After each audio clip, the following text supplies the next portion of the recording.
Assalamualaikum warahmatullahi wabarakatuh. Jamaah salat maghrib dan menjelang isya yang semoga senantiasa dirahmati oleh Allah Subhanahu wa taala. Marilah kita senantiasa bersyukur kepada Allah Subhanahu wa taala. Allah Subhanahu wa taala perintahkan Nabi Muhammad sallallahu alaihi wasallam, kekasihnya, untuk menjadi orang-orang atau hamba-hamba yang bersyukur. Apa kata Allah? Wa kum minasyakirin. Jadilah engkau Muhammad minasyakirin, termasuk hamba yang bersyukur. Kenapa? Kenapa Nabi Muhammad SAW diperintahkan untuk bersyukur oleh Allah Subhanahu wa taala? Karena orang yang bersyukur itu orang yang hatinya yang paling lapang. Jadi hati yang paling lapang adalah orang yang bersyukur. Hati yang paling bahagia adalah orang yang bersyukur. Jiwa yang paling luas banget adalah mereka yang senantiasa bersyukur kepada Allah Subhanahu wa taala. Karena orang yang bersyukur itu ketika dia tidak mendapatkan satu nikmat, dia yakin bahwasanya ada nikmat banyak yang sudah dia rasakan. Makanya dia nggak kecewa. Makanya orang bersyukur itu dia adalah orang yang merasa cukup dengan yang ada.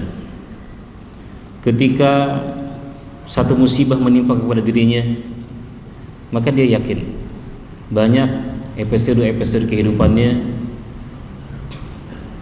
diselamatkan oleh Allah Subhanahu wa taala dari berbagai musibah.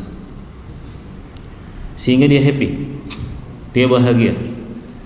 Dia nggak lupa dengan nikmat Allah Subhanahu wa taala. Tapi ingat ikhwani rahimakumullah, syukur yang kita kerjakan itu ternyata manfaatnya bukan untuk Allah.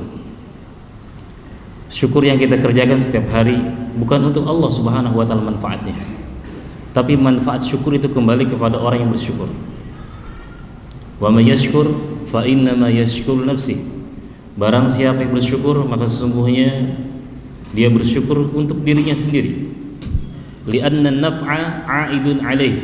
Karena manfaat dari syukur itu kembali kepada dirinya. Allah ridha kepada orang yang bersyukur, manfaatnya buat orang yang bersyukur.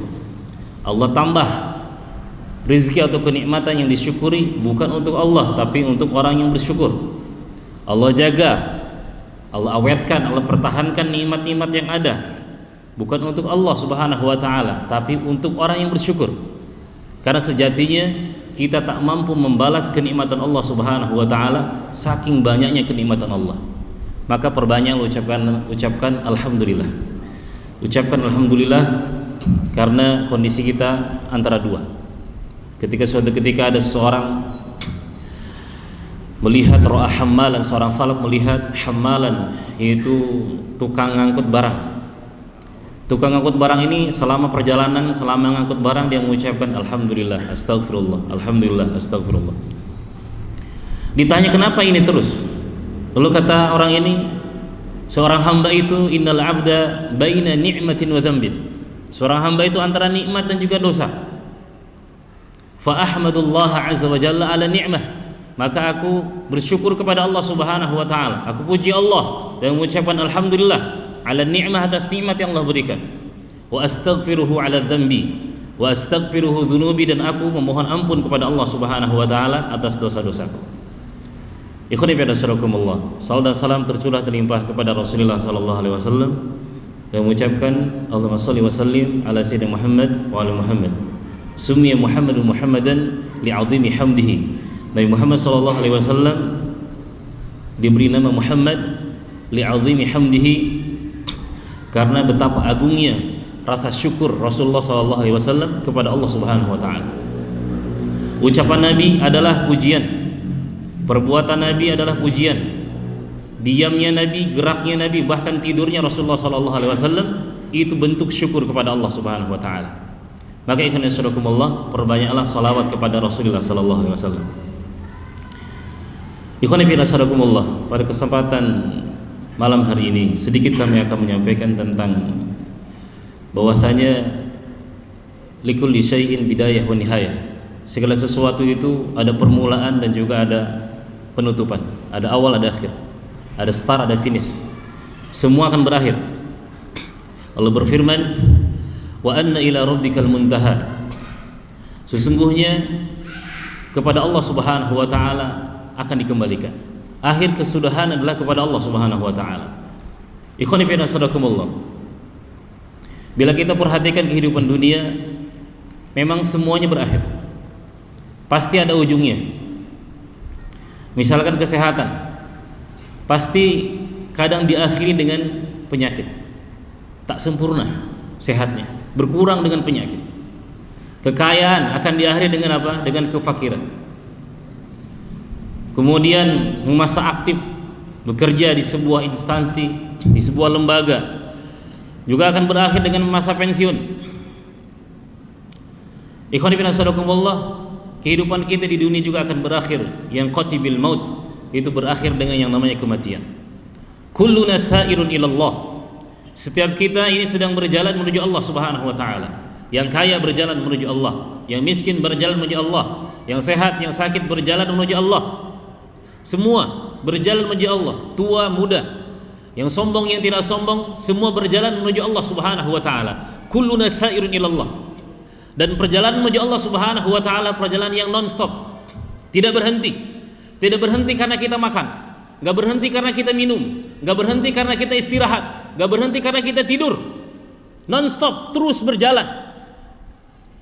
Waktu kita akan membuat kita semakin jauh dari dunia dan mendekat dengan apa? Dengan ajal atau kematian, mendekat dengan akhirat.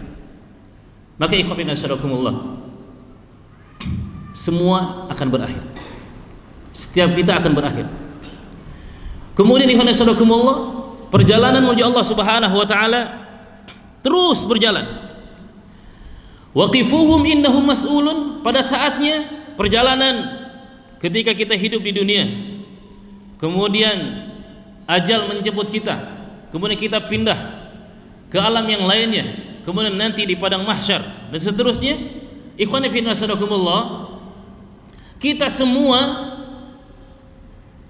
baina yadayhi mauqufun, di hadapan Allah Subhanahu wa taala di padang mahsyar mauqufun, sementara kehidupan kita akan berhenti.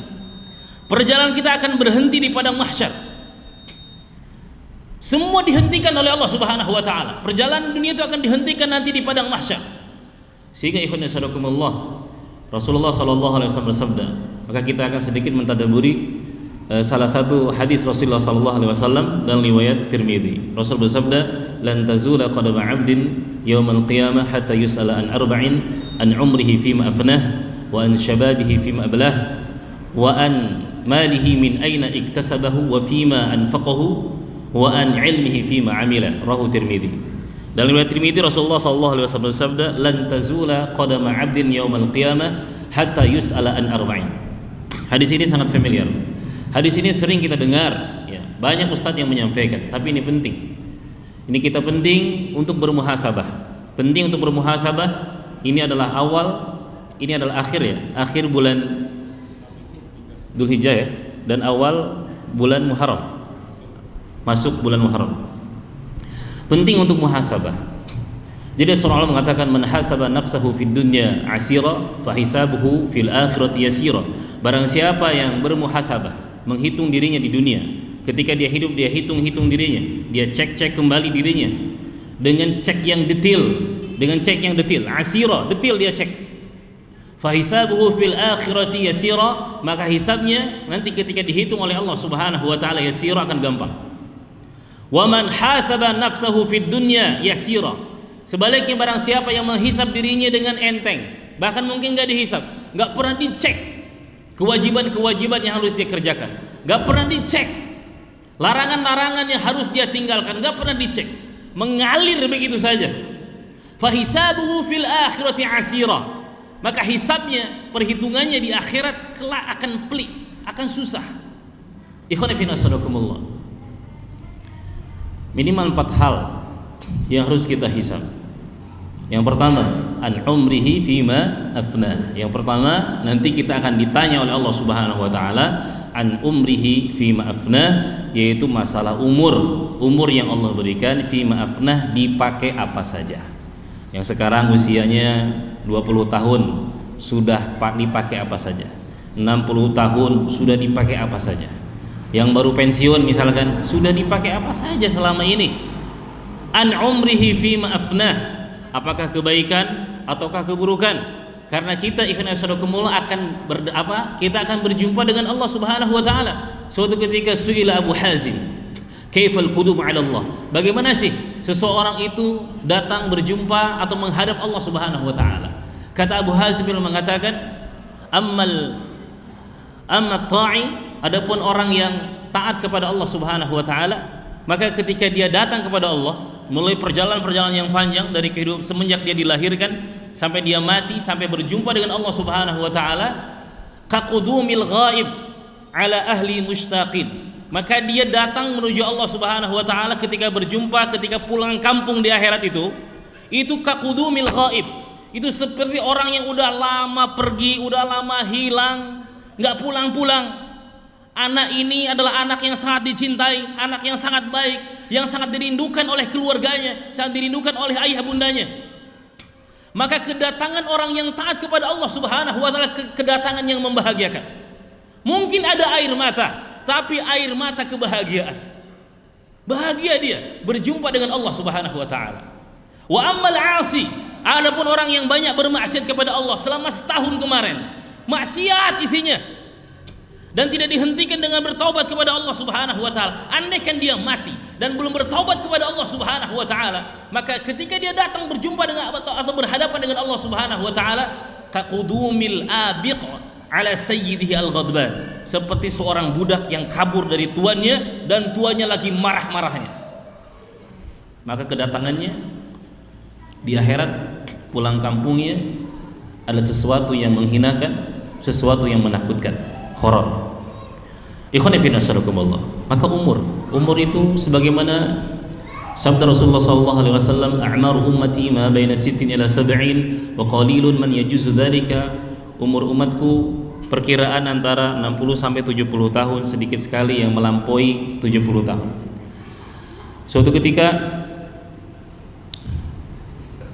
malaikat pencabut nyawa, malakul maut, ini bertanya kepada Nabi Nuh alaihi wassalam ketika beliau akan dicabut nyawanya, ya atwalal anbiya'i umran, wahai nabi yang paling panjang umurnya, wahai nabi yang paling panjang umurnya, kaifa wajadtad dunya, bagaimana pendapat engkau tentang dunia?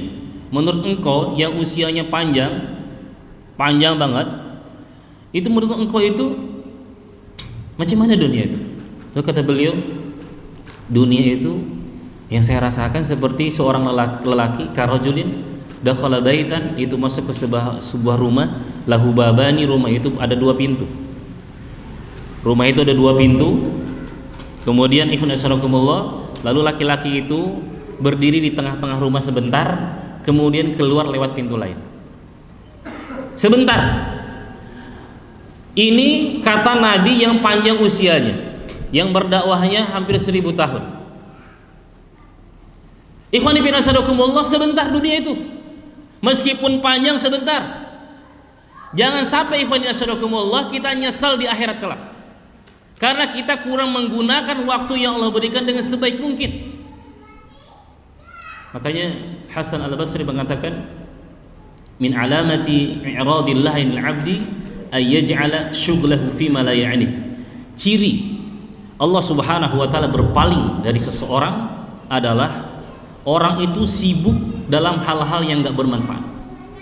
Coba cek Pak, selama sebulan kemarin daripada Isya, selama sebulan daripada Isya ngapain aja kita? Coba cek, daripada Isya selama sebulan kita ini ngapain aja? Bila yang kita lakukan hal-hal yang sia-sia, daripada Isya bahkan sampai ngelembur malam, gak jelas yang kita kerjakan.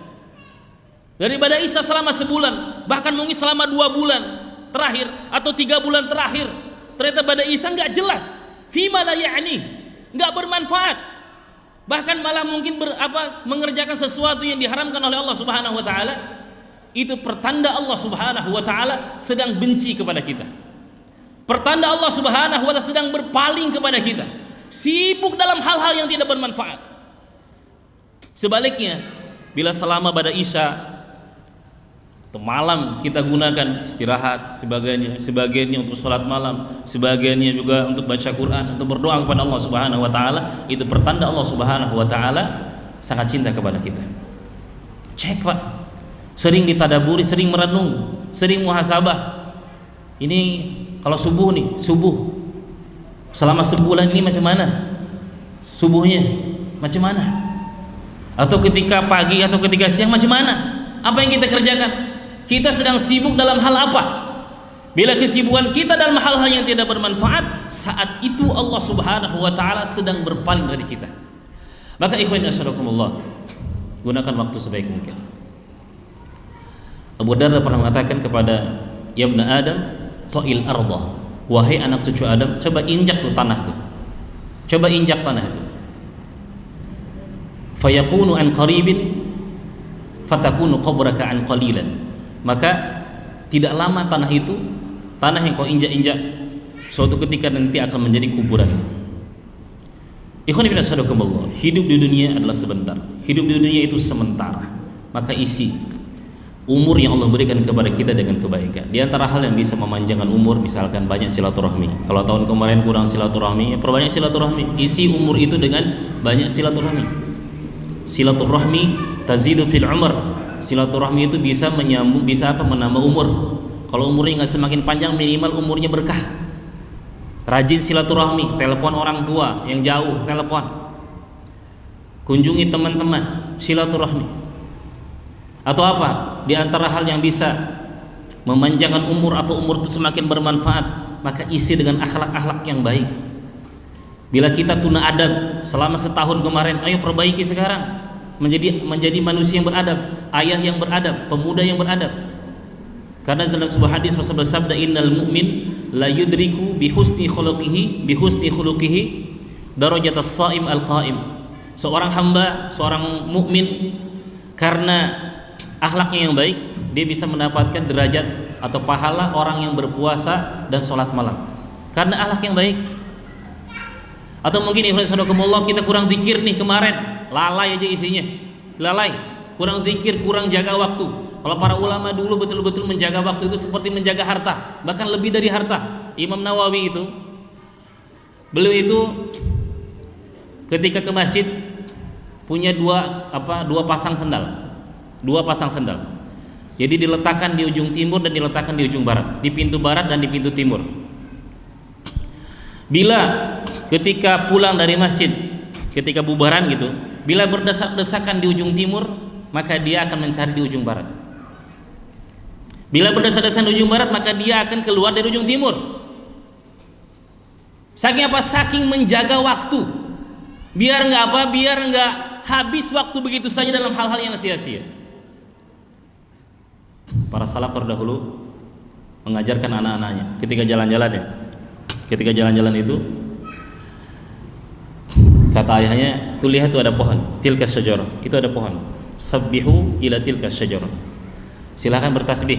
Jadi jalan-jalan sama anak-anak, kalau kita mungkin hari Ahad lagi jalan-jalan, yuk nak sampai pohon itu kita tasbih, subhanallah, menceritakan bagaimana memori ayahnya dulu mengajarkan agar mengoptimalkan waktu. Subhanallah. Kata dia, ketika kami sudah sampai ke satu pohon, kemudian kami melihat pohon yang lainnya, ayah berkata, kabbiru ila tilkas syajarah. Sekarang kan kita sudah sampai ke pohon ini, nah ke pohon yang kedua bertakbir sekarang. Sama kita juga bisa.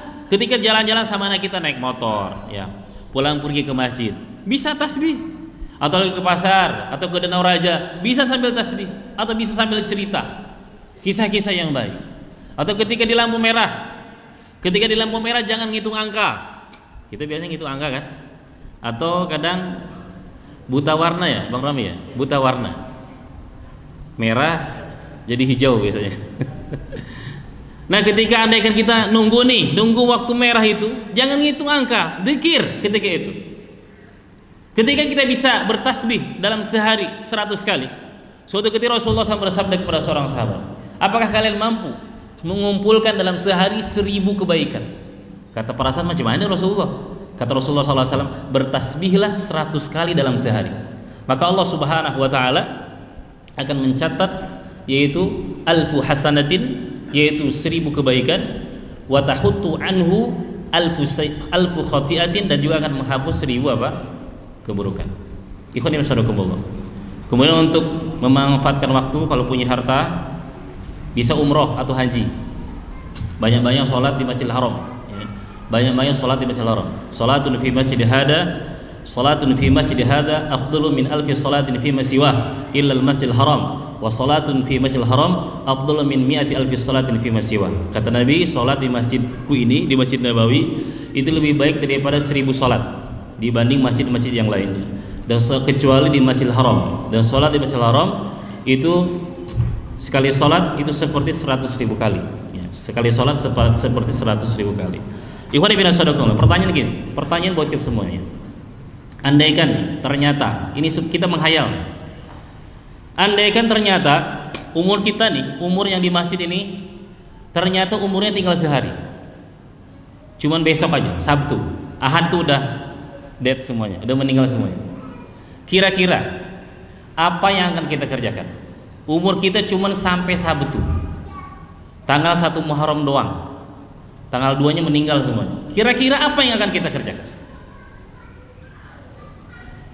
Pasti ikhwan fillah sadaqallahu, nggak ada yang mengatakan nanti aku mau berzina seharian, nanti aku akan apa, minum khamar seharian,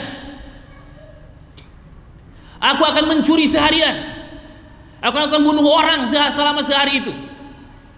Pasti nggak mungkin berbicara seperti itu. Pasti ikhwan sadaqallahu, ketika waktu kita dikasih tahu, misalnya waktu kita cuma sehari, pasti jawabannya berbeda-beda, tapi tujuannya satu, pengen baik, pengen taat ketika berjumpa dengan Allah Subhanahu wa Ta'ala. Saya pengen seharian di masjid aja, di Masjid Jami, seharian hari Sabtu pengen di Masjid Jami, jadi masjid penuh tuh, karena cuma Sabtu doang hidupnya, pada ngaji, pada tobat, zikir, gitu kan.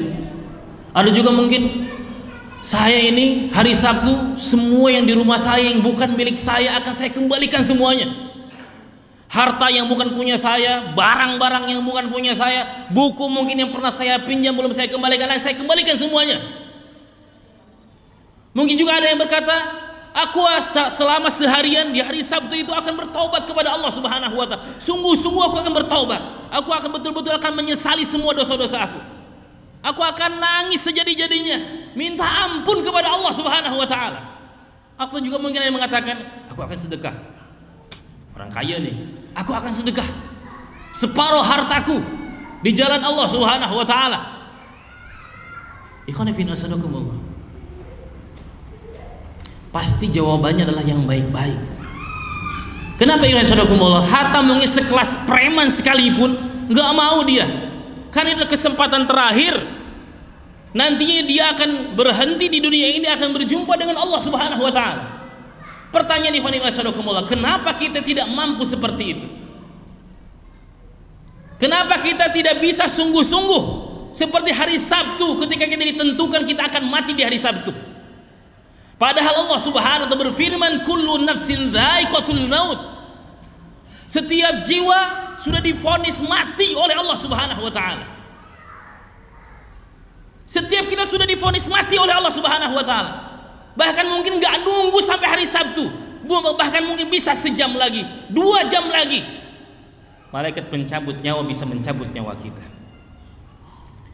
Ikhwan fillah sadaqallahu, gunakan waktu yang Allah berikan kepada kita. Waktu ini mahal sekali. Waktu yang Allah berikan kepada kita waktu yang sangat mahal. Waktu yang sedang kita rasakan adalah waktu yang paling diinginkan oleh orang-orang yang telah tiada, oleh orang-orang yang telah meninggal dunia, pengen kembali ke dunia, pengen beramal sebagaimana kita beramal. Yang kedua, ikhwan sadaqallahu, wa an syababihi fi ma ablah.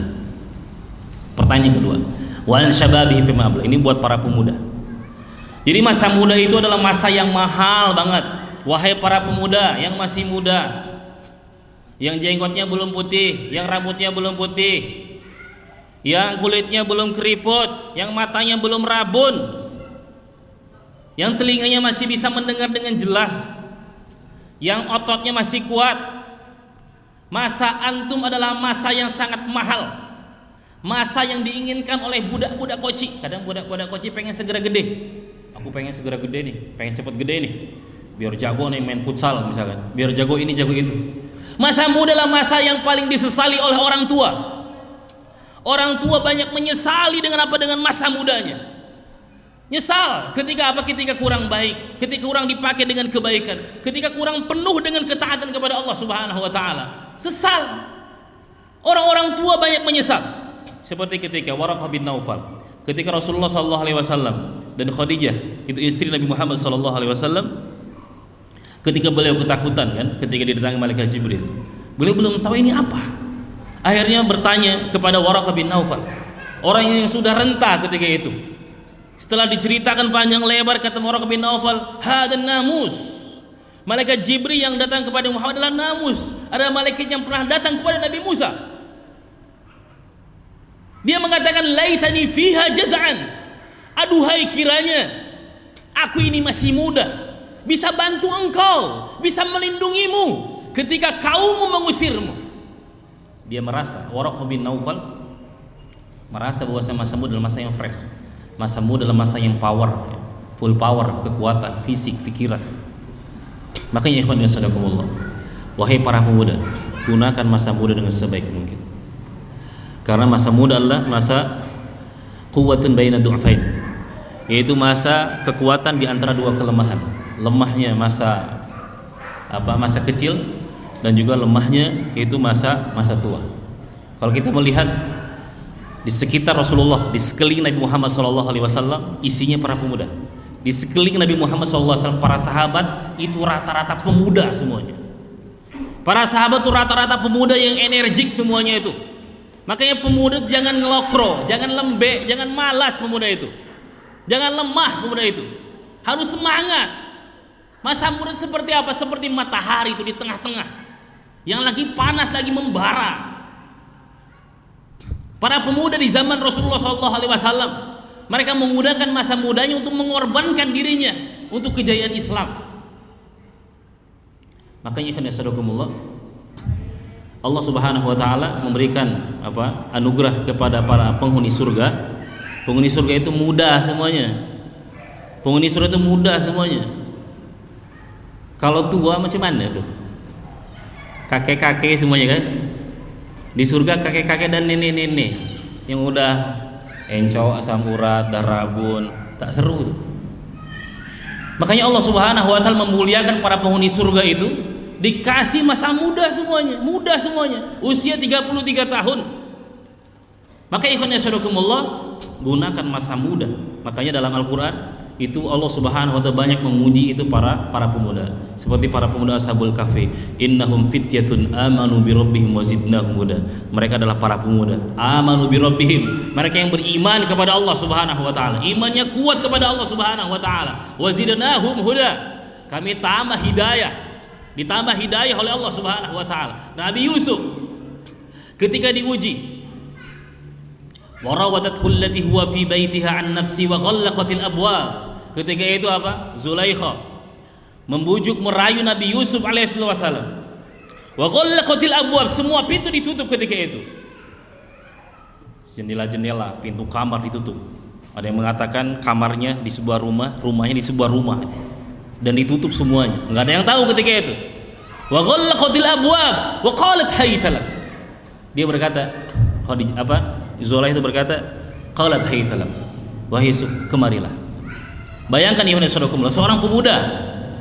seorang pemuda dirayu oleh seorang wanita yang sangat cantik di tempat yang tidak diketahui, aman, nggak ada siapapun yang bisa melihat. Tapi Nabi Yusuf bukan sembarangan pemuda, beliau adalah pemuda yang sangat ikhlas, pemuda yang sangat malu kepada Allah Subhanahu wa taala. Karena punya keikhlasan yang tinggi, Allah Subhanahu wa taala palingkan Nabi Yusuf alaihissalam itu dari godaan nafsu, godaan syahwat. Masya Allah. Makanya pemuda yang hebat itu pemuda yang bisa selamat, bisa lolos dari godaan syahwat. Seperti siapa? Nabi Yusuf alaihissalam. Karena punya rasa malu. Nggak kayak zaman sekarang nih.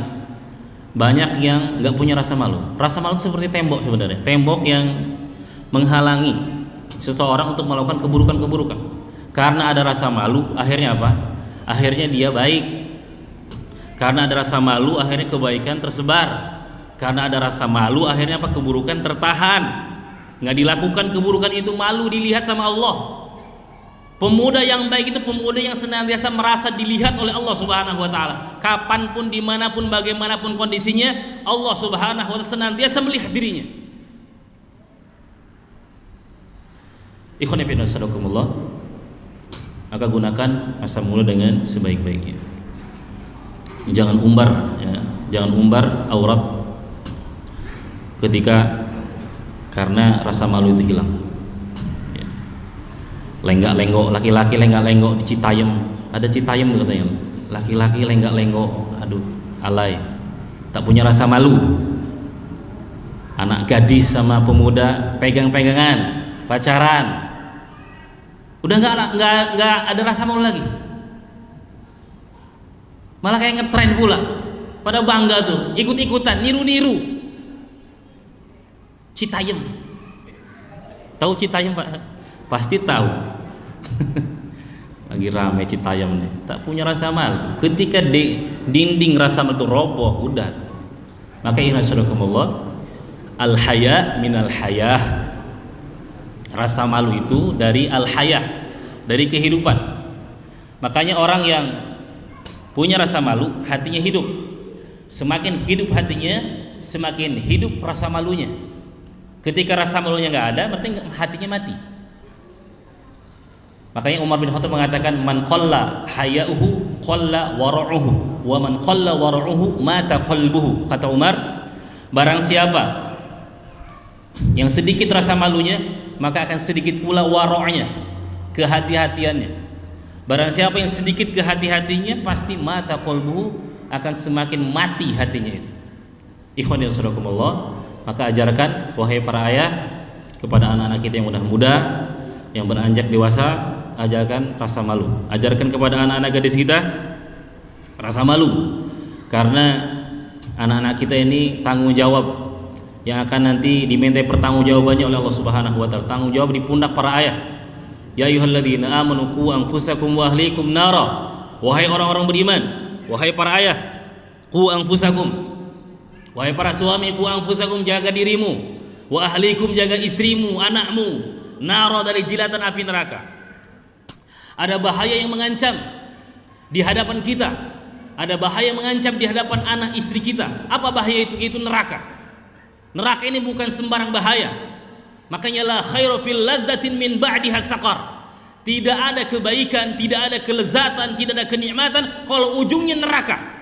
Jaga anak-anak kita. Anak-anak kita adalah aset termahal yang paling kita miliki. Ikhwan fillah sadaqallah. An umrihi fima ablah wa an shababihi fima an umrihi fima afnah wa an shababihi fima ablah wa an malihi min aina iktasabahu wa fima anfaqahu. Yang ketiga yang perlu kita hisab, kita cek kembali adalah harta.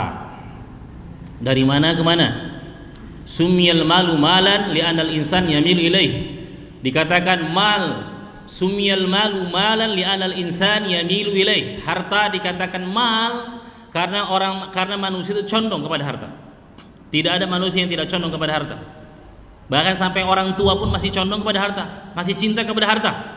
Sumiyal malu malan, itu begitulah. Bahasa Arab itu begitu indah. Sumiyal malu malan li'anal insan yamil ilaih. Kita condong kepada harta. Sumiyal qalbu litaqallubihi. Hati dikatakan hati kan litaqallubi, seling bergejolak. Sumiyal insanu insan linisyanihi. Manusia dikatakan manusia linisyanihi karena kita sering pelupa. Nah, harta dikatakan harta karena kita condong kepada harta. Tapi ibn asyadakumullah, kita tidak hanya mencela harta. Harta itu ada dua, antara pujian dan juga antara ujian. Pujian dan ujian, antara kebaikan juga antara ujian atau petaka. Ikhwani fillah asyadakumullah, makan pakai duit, ya, minum juga pakai duit, pakaian pakai duit, bangun pembangunan pakai duit, bangun masjid, bangun sekolahan pakai duit, semua pakai duit, semua menggunakan harta. haji, umroh pakai duit, pakai harta semuanya. Bahkan ya saudarakumullah, jihadnya Rasulullah SAW juga menggunakan harta. Bahkan dalam Islam, harta itu menjadi salah satu yang 5 hal yang wajib dijaga. Hifdzul mal, harta yang harus dijaga. Bahkan orang yang menjaga hartanya dari serangan maling, ya, menjaga harta dari serangan maling, lalu dia terbunuh. Man qutila duna malihi fahuwa syahid. Kata Rasulullah SAW, barang siapa yang terbunuh karena menjaga hartanya, harta yang dia punya, harta yang dia miliki, fahuwa syahid, maka dia mati syahid. Maka ikhwani masyarakumullah, Allah puji juga harta dalam hadis-hadis Rasulullah SAW. Misalnya ada orang-orang fuqaraul muhajirin atau orang-orang fakir muhajirin itu datang kepada Rasulullah SAW. Ya Rasulullah, dhahaba ahlud dusur bil ujur. Wahai Nabi, wahai Rasulullah SAW, orang-orang kaya ini membawa pahala yang banyak dan mereka mendapatkan kedudukan yang tinggi. Yasumu kama nasum, mereka puasa seperti kita puasa. Yusalluna kama nusalli, mereka juga salat sebagaimana kita salat. Wa yatasaddaquna bi fudli a'malihim, dan mereka bisa bersedekah, kami enggak bisa sedekah. Dipuji ikhwan saudara, yang punya harta itu dipuji. Yadul ulya khair min yadi sufla, tangan di atas lebih baik daripada tangan yang di bawah. Dipuji, harta itu dipuji oleh Allah Subhanahu wa taala. Makanya antara pujian, antara kebaikan harta, maka kata Allah Subhanahu wa taala, wala tu'tus sufaha amwalakum allati ja'alallahu qiyaman lakum. Jadi harta itu menjadi apa? Qiyaman lakum. Itu pondasi yang membuat tegak kehidupan dia adalah harta. Maka ikhwan nasallakumullah, kita membutuhkan orang-orang kaya yang dermawan. Umat Islam itu membutuhkan umat Islam, umat ini membutuhkan orang-orang kaya yang dermawan. Seperti Abu Bakar As-Siddiq, seperti siapa? Umar bin Khattab, seperti Utsman bin Affan, seperti Abdurrahman bin Auf. Umat Islam butuh orang-orang kaya, dan orang-orang kaya butuh orang miskin. Ikhwan fillah sadaqallahu. Tapi ternyata dibalik, selain harta itu dipuji, tapi harta juga itu dicela. Apa kata Allah Subhanahu wa taala? Innama amwalukum wa auladukum fitnah. Sesungguhnya hartamu, anakmu bisa menjadi ujian, bisa menjadi sebab petaka, bisa menjadi sebab masalah. Karena harta, hubungan silaturahmi menjadi putus. Karena harta, persaudaraan jadi putus. Karena harta, sebuah yayasan hancur. Karena harta, sebuah persahabatan hancur. Karena harta, ikhwan sadakumullah. Maka ikhwan sadakumullah, dalam masalah harta, harta itu akan menjadi berat hisabnya di akhirat ketika harta itu dikumpulkan dengan cara yang haram. Berat, akan berat. Yang kedua, harta akan menjadi berat hisabnya ketika kita sangat cinta dengan harta. Ketika harta itu sampai ke hati kita, sampai menguasai hati kita, tidak di genggaman tangan kita.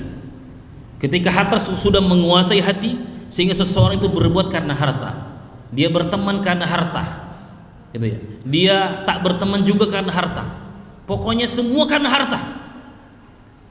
Harta juga jadi berat hisabnya ketika harta yang kita punya membuat kita semakin lalai dari Allah Subhanahu wa taala. Mobil-mobil yang kita punya membuat lalai dari Allah, ini hisabnya berat. Duit yang kita punya membuat lalai dari Allah Subhanahu, ini berat hisabnya. Maka insyaallah, harta itu makanya seperti air yang mengalir. Air itu ketika mengalir maka akan jernih, kotoran-kotorannya akan hilang. Tapi ketika air tidak mengalir, maka kotoran akan mengumpul, kemudian airnya akan membusuk. Begitu juga dengan harta. Ketika harta tidak dialirkan ke tempat-tempat yang baik, maka maka itu akan menjadi petaka. Kelihatannya numpuk duitnya, kelihatan banyak tabungannya karena ditunda-tunda, karena disimpan-simpan terus, nggak sedekah-sedekah, disimpan-simpan terus. Kelihatannya banyak duitnya, ikhwan sadaqallah. Tapi ternyata banyak penyakitnya di situ. Anaknya nggak bisa diatur, istrinya mungkin nggak soleha, mungkin banyak sakit-sakitan, banyak hal-hal ikhwan sadaqallah yang tidak bisa direalisasikan. Makanya dalam sebuah hadis Rasulullah SAW, kapan sedekah yang terbaik? Sedekah yang terbaik ketika kita sehat. Sedekah terbaik ketika kita sehat dan kita sangat menginginkan kekayaan itu. Maka dalam kondisi sakit, makanya perbedaan antara sedekah orang sakit dengan orang sehat itu beda. Apalagi misalnya sakitnya itu udah nggak bisa diharapkan lagi, mau mati besoknya tuh, maka nilainya itu rendah. Orang sakit nilainya rendah. Ikhwan fillah sadaqallah. Ternyata sudah habis waktunya. Yang terakhir adalah wa an ilmihi fi ma'amila, yaitu ilmu sudah diamalkan apa belum. Sedikit ikhwan fillah sadaqallah, kita punya ilmu, kita sering ikut kajian, ilmu tersebar memang banyak, tapi yang kurang adalah mengamalkan ilmu. Yang kurang itu mengamalkan ilmu. Maka amalkan ilmu yang sudah kita pelajari dari ustadz-ustadz kita. Karena sejatinya bukan kurang ilmu, tapi kurang mengamalkan ilmu. Kita tahu dosa apa, kita tahu dusta itu dilarang, tapi kita masih melakukannya. Kita tahu ghibah itu dilarang, kita masih melakukannya. Kita tahu bahwasanya pelit itu dilarang, kita masih melakukannya. Jadi bukan kurang ilmu, tapi kurang mengamalkan ilmu. Ikhwan fillah, semoga tahun ini menjadi tahun yang lebih baik, tahun yang lebih baik, dan tahun yang membuat kita semakin dekat dengan Allah Subhanahu wa taala, dan Allah wafatkan kita dalam kondisi husnul khatimah. Ini kami sampaikan, mohon maaf bila ada salah dan silap. Assalamualaikum warahmatullahi wabarakatuh.